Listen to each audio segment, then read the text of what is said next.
In other words, how much do you expect to sell of your product or service each month?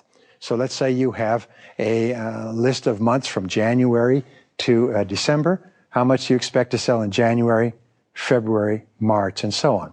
And that's your guesstimate, and you make that guess based on experience, previous sales, market projections, always with the awareness that the number may turn out to be wrong in some ways. So start off with projected sales and revenue.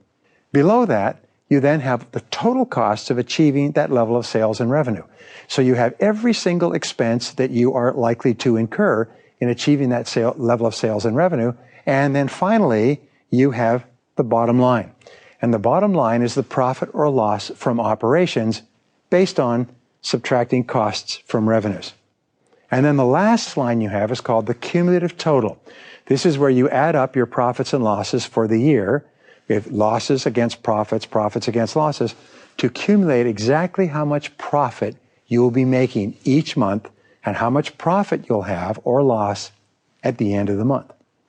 Now, the first and most important number is what is called the top line. This is the estimated sales. Your ability to project this number with accuracy is absolutely essential to your business success. This top line is a result of your marketing and sales activities.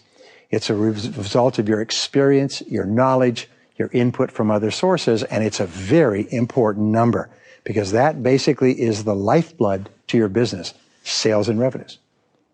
The key test, by the way, of the entrepreneur is your ability to project this number with great accuracy. I work with entrepreneurs and in their businesses, and every so often I find an entrepreneur who will tell you January, February, March, throughout the year, exactly how much they're going to sell, exactly how much that will cost, and exactly what the profits will be, and they are within 3 to 5%, month after month, quarter after quarter, year after year. Their numbers are precise. No matter what happens to the marketplace, it seems that they're absolutely accurate, and this is a key test for you. If you can't project these numbers with any accuracy, I'm afraid it means that you don't know what you're doing, which is a great danger. So you need 3 different numbers for the top line. You need a high sales estimate. In other words, if everything works perfectly, what's the maximum that you can imagine selling? If things are average, what will be your medium sales estimate? And if things take a longer time to get started, what will be your lowest sales estimate? And the rule is, especially in a business startup, is that your business should be profitable at your lowest sales estimate. Avoid the tendency to fantasize and imagine that you're going to have maximum sales from the starting point and build your business projections around that. Have high, medium, and low, and be sure that you'll be profitable at your lowest level. Now, your sales and revenue projections should be based on experience, market analysis, and research. And the more experience, market analysis, and research you do, the more accurate you will become at projecting your sales. In the second part of budgeting, you include all the costs of operation. Now, this is important because if you're off on your costs, you can be completely off in your results. So you include, first of all the costs of purchasing or producing your product or service. This is often called COGS, C-O-G-S, or cost of goods sold.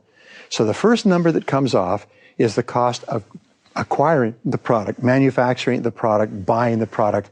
That's the first number that comes off. So actually you have your gross sales, and then you have your net sales after all costs. Then you include all costs of sales and marketing. Is how much does it cost for advertising, promotion, commissions, and everything else? What are the cost of sales and marketing in order to get those sales? Then you include all the costs of administration and operation. You itemize every staff member. You itemize every bit of utilities, the cost of rent, the cost of telephones. All the costs of operating your business internally are then deducted. Then you include all fixed, variable, and semi-variable costs. You include your rents, you include your utilities, you include your lease payments and your cars, everything, and your final number should include 100% of all out-of-pocket expenses to operate for that month. Now, one of the things that we do when we work with companies is we encourage them to add up all of these expenses.